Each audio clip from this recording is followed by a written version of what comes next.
ଏଠାରେ କୁଶଳେ ପଦଟି ହେଉଛି ଶାସ୍ତ୍ର ବିହିତ ନିତ୍ୟ ନୈମିତ୍ତିକ ଯଜ୍ଞ ଦାନ ତପ ଆଦି ଶୁଭ କର୍ମର ତଥା ବର୍ଣ୍ଣାଶ୍ରମାନୁକୂଳ ସମସ୍ତ କର୍ତ୍ତବ୍ୟ କର୍ମର ବାଚକ। ନିଷ୍କାମ ଭାବରେ କରାଯାଉଥିବା ଉପରୋକ୍ତ କର୍ମ ମନୁଷ୍ୟର ପୂର୍ବକୃତ ସଞ୍ଚିତ ପାପ ନାଶ କରିଦେଇ ତାକୁ କର୍ମ ବନ୍ଧନରୁ ମୁକ୍ତ କରିବାକୁ ସମର୍ଥ ହୁଏ। ତେଣୁ ଏହିସବୁ କର୍ମକୁ କୁଶଳ ବୋଲି କହନ୍ତି।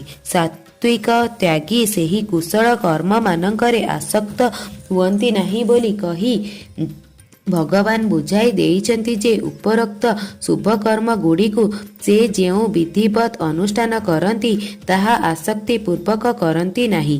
ଶାସ୍ତ୍ରବିହିତ କର୍ମ କରିବା ମନୁଷ୍ୟର କର୍ତ୍ତବ୍ୟ। ଏହି ଭାବରେ ମମତ୍ୱ ଆସକ୍ତି ଏବଂ ଫଳେଚ୍ଛା ତ୍ୟାଗ କରି ସେ ଲୋକ ସଂଗ୍ରହ ପାଇଁ ସେଗୁଡ଼ିକ ଅନୁଷ୍ଠାନ କରନ୍ତି।